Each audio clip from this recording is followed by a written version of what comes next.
92,5 Maestro FM House with the Sound. Masih di Maestro Youth Channel. Dan Elsa masih ada di samping aku dan siap berbincang-bincang untuk menelaah apa sih kesibukannya, bagaimana sih cerita lebih lengkapnya lagi setelah lulus dari SMA, masuk ke dunia perkuliahan itu seperti apa ya.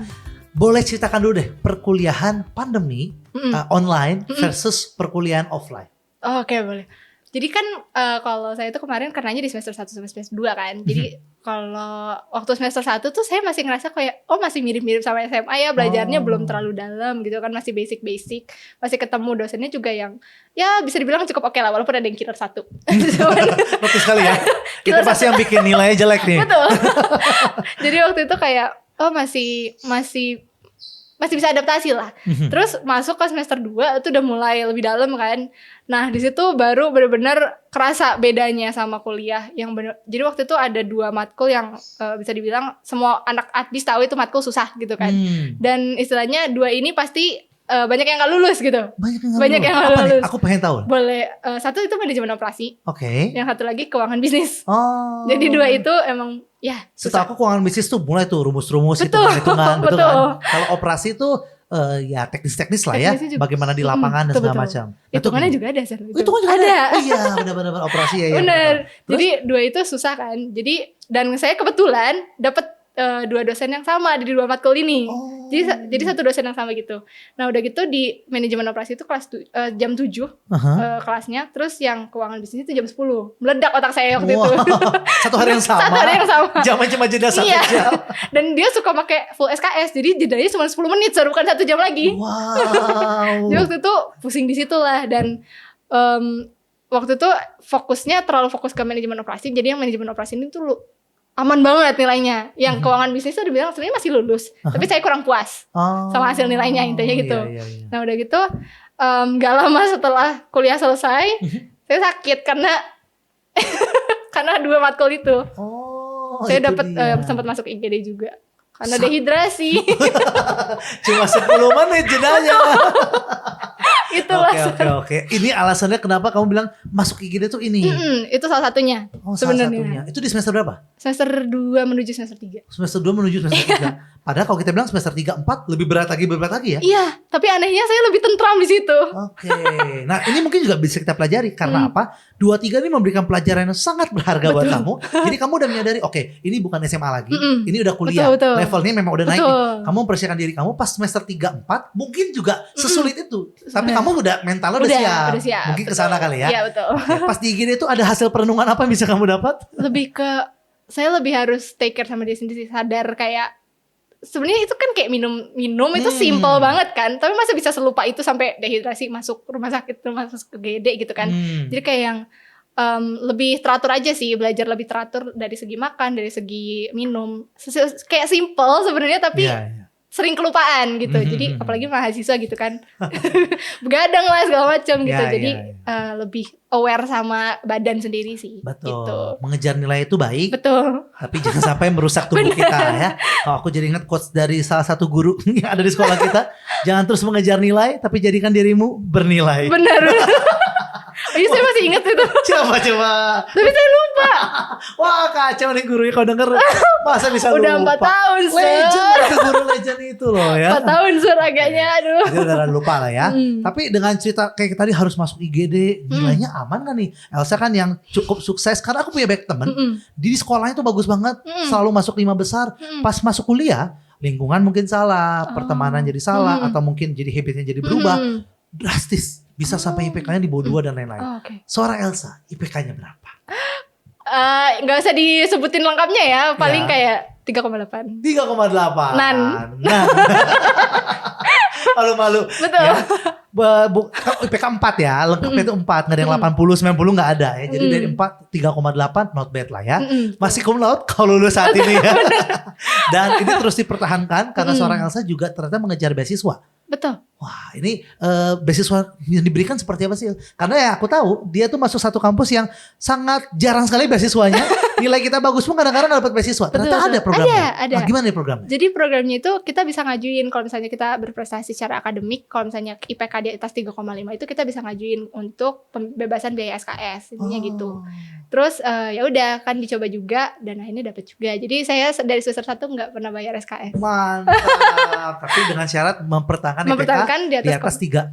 Betul, Mantap. 3,5. Kenapa 3,8 ya? Itu. Tuntutan juga ya. Tuntutan di situ. Oke, tapi kita akan coba telaah. Lagi-lagi belum cerita ini mana nih organisasi internasional. Iya. Sabar Sobat Maestro, emang gitu harus ditahan-tahan. Betul. Puncaknya di akhir Betul. ya. Kita akan coba ceritakan lebih detail lagi di segmen yang kedua dan juga di sesi kedua.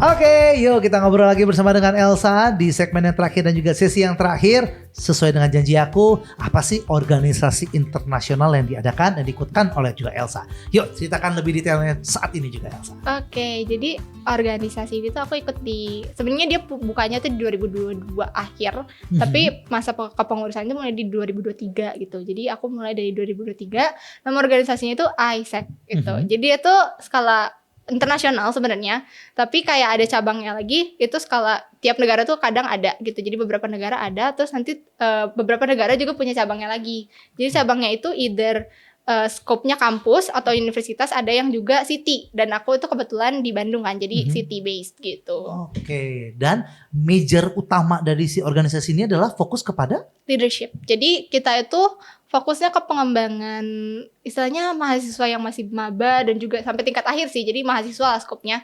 Nah itu kita fokus kayak kita mau pengembangan mereka juga untuk ngebantuin ke profesional karirnya mereka juga kan. Jadi kayak leadershipnya. Terus gimana sih kalau kita berurusan dengan istilahnya profesional atau dunia kerja gitu kan, karena sebenarnya udah agak nyentuh ke situ kalau aku lihat dari aktivitasnya gitu. Jadi kita, karena kebetulan aku juga sekarang, jadi waktu 2023 itu aku jadi team leader. Oke. Sebenarnya harusnya dari probation, jadi ada probationnya dulu, itu dari ke staff dulu, tapi aku langsung ke team leader gitu. Oh, langsung loncat Iya, ya? loncat. Okay. Terus dari team leader sekarang aku jadi vice president gitu. Wow, vice president dari organisasi AIESEC betul. ini. Wah, itu alasannya kenapa kemarin Elsa bilang mau datang kembali ke sekolah, mau mensosialisasikan AIESEC ini. Kataku, dia pada ke sekolah ke maestro dulu. Kita ngobrol dulu aja di sini ya. Tapi yang menarik ini ya, Sa. Kalau namanya kampus, organisasi itu nggak cuma satu. Betul. Banyak pilihan. Betul Kenapa jatuh ke pilihannya AIESEC ini? Jadi sebenarnya waktu awal-awal tuh aku masih ikut organisasi yang kampus juga, tapi emang fokusnya tuh Himpunan?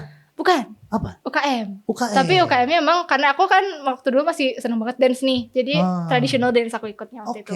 Gitu. Jadi awalnya dari situ dulu, terus aku ngeliat ada AIESEC ini kan, dan ngeliat peluangnya juga, maksudnya dari segi karir plan-nya juga itu kayaknya masuk sama goals-nya aku. Jadi waktu itu aku ngambil, jadi kan ada divisinya lagi kan kalau di organisasi. Nah aku ngambilnya business development gitu, dan sekarang aku juga vice president business development gitu.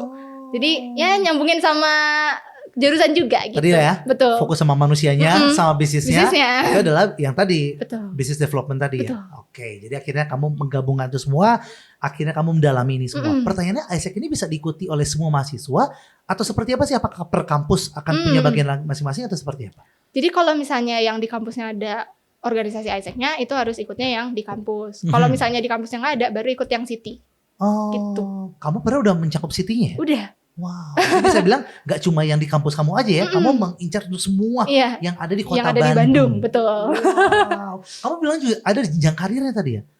Jenjang karirnya mau arah kemana? Jadi sebenarnya AIESEC itu untuk yang di skala nasionalnya itu tuh udah masuk ke profesional. Jadi kita bukan volunteering lagi gitu. Jadi benar-benar organisasi yang ada salary sistemnya juga gitu.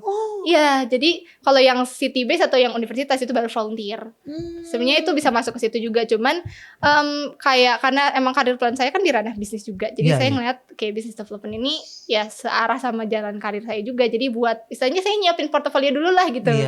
CV dibagusin dulu gitu kan. Meskipun sekarang bisa dikatakan jadi volunteer dulu, tapi nggak menutup kemungkinan juga ya. Betul. Karena dengan yang jabatan kamu sekarang, kamu bisa sampai di AIESEC untuk sampai sistem salary-nya itu bisa juga ya. Bisa ada banget. kesana? Tergantung sih sebenarnya, kayak siapa tahu ada yang lebih potensial lagi, kenapa tidak? Betul, gitu ya. karena sebenarnya di business development yang di AIESEC itu kita emang sering kontaknya juga sama perusahaan kan. Jadi collaboration sama perusahaan juga sering juga gitu. Jadi emang istilahnya saya mencari relasi-relasi orang dalam, enggak ada yang bercanda. Tapi Itu benar. Itu nggak bercanda. tapi itu salah satu tujuannya. Iya, betul. Benefit lah itu kan. Dan nggak salah, karena Iya. relasi itu ada satu modal kita Betul sih untuk memulai sebenarnya. bisnis, Iya. untuk masa depan kita. Gitu Jadi ya. saya mikirnya kayak ya itu bisa ngebantu saya nanti ke depannya gitu kan. Jadi tapi nanti sih saya fokusnya pengen tetap ke professional work juga. Jadi emang kerja kantoran juga pengen nyobain gitu. Iya. Dan ini sebenarnya nggak ada kewajiban untuk ngajakin anggota lain untuk masuk ASN, enggak ya? Nggak ada. Lebih kepada kamu sudah menjabat, kamu akan menjalankan program-program yang sudah Mm-mm, dijalankan. betul. Oke, jadi aku baru tahu ada kegambar sedikit ya. Sebelum aku bantu nanti ngomong ke sekolah untuk menjalankan acara ini ya. Boleh. Tapi intinya persiapan anak-anak muda menjadi leader yang luar biasa Betul. gitu masa depan ya. Nah, ngomong-ngomong soal kehidupan juga, seorang Elsa ini juga menarik. Aku stalker dulu Instagramnya. Di bio-nya dia menaruh satu ayat Alkitab yang menurut aku bukan ayat yang umum. Betul. Betul ya? Betul banget. Pengkhotbah 3 ayat 1. Isinya masih ingat? Itu pokoknya talking about time sih sebenarnya. Ya, kalau aku boleh bacakan, segala sesuatu di dunia ini terjadi pada waktu yang ditentukan oleh Allah. Betul. Apa maksud kamu menuliskan itu dalam bio kamu? Jadi sebenarnya balik yang tadi sih, karena dulu kan saya ngerasa kayak lebih tergesa-gesa dan banyak, istilahnya kayak saya pengen ekspor banyak hal, pengen ini, pengen itu, tapi kayak umur saya ya istilahnya cuman batas kayak skop kuliah kan 4 tahun doang. Saya nggak mungkin bisa ngambil semuanya dalam waktu 4 tahun gitu. Yeah. Dan at one point juga karena saya anak pertama gitu kan, istilahnya saya yang bakal nantinya langsung lanjutin orang tua untuk cari nafkah dan segala macam. Jadi saya ngerasa kayak waktu itu terbebaninya adalah kayak waktu saya tuh sebenarnya singkat gitu. Untuk nanti harus siap-siap ngebantuin orang tua gitu. Tapi kayak ayat ini tuh bikin saya lebih calm down, lebih sadar kayak sebenarnya ikutin aja dulu flow-nya, nggak usah yang terlalu harus ini, harus itu, harus ini, terus nanti ya istilahnya itu bakalan istilahnya kita jadi kepatok sama satu timeline yang khusus gitu kan. Jadi kita nggak fleksibel lah untuk ini. Padahal sebenarnya kalau kita ngelihat dunia sekarang tuh kita harus benar-benar bisa adaptasi dengan cepat dan segala macam karena banyak perubahan yang terjadi juga kan. Jadi ayat ini tuh lebih kayak yang semuanya tuh ada waktunya kok. Bersabar aja gitu. Jangan terlalu yang harus ini, harus itu, terus kalau nggak dapet gimana langsung panik dan segala macam. Pengennya saya lebih kurangin overthinkingnya itu. Dan ini jadi istilahnya buat saya jadi bikin tenang aja gitu ayatnya. Gitu, Sir. Menghilangkan overthinking. Kamu pakai dengan satu ayat ini Betul. ya. Yang sekali lagi gak populer sebenarnya. Aku juga kaget Pengkhotbah 3 ayat 1. Tapi ternyata maknanya dalamnya ke sana Betul. ya. Sekali lagi gampangnya kalau diringkas adalah menghilangkan overthinking ya. Kesusahan sehari cukup sehari, dimulai dari ini ya. Betul. Kalau sekarang lagi kuliah, fokus kuliah, nggak usah masa depannya kemana, ini kemana, itu yang dilakukan. Betul. Jadi pesan buat anak muda yang overthinkingnya juga sama nih, karena ini kan masalah Oke. anak muda banget dong, overthinking Betul, ini ya. betul. Apa yang mau kamu sampaikan buat seluruh sobat maestro yang mendengar obrolan kita sekarang? Lebih ke ini sih. Jadi emang benar kalau misalnya kita itu ngejalanin kuliah ataupun ngejalanin kehidupan kita secara keseluruhan itu harus ada planningnya, itu benar. Tapi kayak terkadang gak terlalu spesifik itu bagus. Jadi istilahnya at least punya istilahnya medium atau long termnya mau kemana arahnya. Kalau misalnya tadi saya kan kayak cuman kayak istilahnya ikut organisasi dulu, terus nanti professional work, terus nanti S2 segala macam. Tapi saya nggak breakdown secara spesifik kan. 1 tahun ini ngapain aja, 1 tahun ini ngapain aja, karena istilahnya itu malah bikin kita kaku, nggak bisa ngelihat opportunity lain yang sebenarnya kebuka juga buat kita gitu. Itu justru bikin kita kayak gak ngelihat itu, dan akhirnya padahal tuh bisa diambil dan itu bisa ngebantu kita juga nanti ke depannya. Itu pengalaman saya juga gitu. Jadi kayak yang harusnya saya bisa ngambil ini ya. Harusnya bisa lebih fleksibel lagi dan istilahnya bisa lebih terbuka dengan opportunity gitu. Jadi karena lebih baik nggak terlalu dikotak-kotakin gitu. Kalau bisa go beyond aja gitu. Jor-joran aja gitu. Istilahnya karena emang di kuliah, di organisasi yang kita ikutin itu adalah tempat kita bikin kesalahan sebenarnya. Bisa dibilang bikin kesalahan tapi bukan berarti disalah-salahin gitu kan. Istilahnya kita kan uji coba di situ buat nanti kita persiapan di professional karir kita. Jadi istilahnya punya plan itu bagus, tapi istilahnya jangan terlalu dikotak-kotakin. Tetap fleksibel, tetap bisa berkembang sendirinya, karena berkembang itu dan belajar itu nggak cuma di satu hal, tapi bisa banyak dapat exploration, dapat knowledge, dapat wisdom itu bisa dari banyak hal gitu. Wow, aku nangkep ya. Karena aku juga suka jawaban yang kamu sampaikan tadi. Misalnya tadi aku bilang, kepikiran nggak untuk jadi ASEC atau nggak ada lagi yang ke rencana? Nggak ada yang tahu. Itu jawaban kamu. Betul. Itu salah satu contoh untuk mengfleksibelkan diri, betul ya? Karena kalau saat ini baik nggak? Bagus. ASEC itu yang terbaik untuk kamu saat ini. Betul. Tapi karena dunia sekarang berubah dengan begitu cepat, tiba-tiba besok ada lagi organisasi yang baru, peluang baru. Masa saya harus setia dengan yang ini? Iya benar. Kenapa nggak coba lagi untuk menjadikan diri kamu lebih baik lagi, peluangnya lebih bagus ke depannya? Oke, anak muda dengarkan. Overthinkingnya yuk diatur ya. Kalau masih nggak bisa overthinking selalu hadir dalam kepala aku, ingat Pengkhotbah 3 ayat 1 jadi ayat, jadi kekuatan untuk Elsa dan juga buat teman-teman semua yang mendengarkan. Yang kedua, jangan jadi orang terlalu kaku ya. Di dunia serba fleksibel ini, kita juga belajar fleksibel supaya kita juga bisa ikut perkembangan zaman. Betul. Gitu ya. Semoga dapat belajar banyak karena aku juga belajar banyak dari Elsa ya. Tinggal aku bantu ya. Sekarang kamu udah bantu aku di Maestro, nanti aku bantu di sekolah untuk boleh ASEC-nya bisa diinformasikan juga di sekolah-sekolah. Banyak anak muda juga bisa belajar leadership lagi ya. Tapi sukses terus pastinya buat Elsa, buat karirnya. Gak tahu ya kita akan ke depan ketemu berapa lama lagi. Haruskah per 4 tahun baru pemilu per 5 tahun aja gimana? Tapi pokoknya sukses terus buat kamu. Apapun yang dipilih nanti yang terbaik pastinya. Amin. Buat Sobat Maestro, kalau merasa ini obrolan yang bagus sekali ya, yang merasa aduh aku pengen anak aku seperti Elsa ya. Hidupnya mulus, punya banyak prestasi, tapi juga mikirin masa depan. Siapa tahu bisa jadi contoh buat anak-anak Sobat Maestro atau siapapun itu. Mudah sekali loh, bisa dikirimkan aja videonya, digambarkan atau di-sharingkan pada siapapun. Karena tinggal berkunjung aja ke Spotify kita atau ke YouTube kita, Maestro Radio Bandung dengan Maestro Youth Channel dengan nama Elsa sudah siap dihadirkan dan sesi 1, sesi 2 lengkap ada semua ya. Tinggal dicari aja dan kita berharap ini bisa jadi berkat buat seluruh Sobat Maestro. Kalau sekarang kita pamit undur diri ya. Dari Geraha Maestro Kaca Piring Universitas Bandung ada Kajul beserta dengan narasumber kita di hari ini ada Elsa. Kita pamit undur diri. Jangan lupa bahagia dan Tuhan memberkati. Bye-bye. Memberkati. Bye-bye.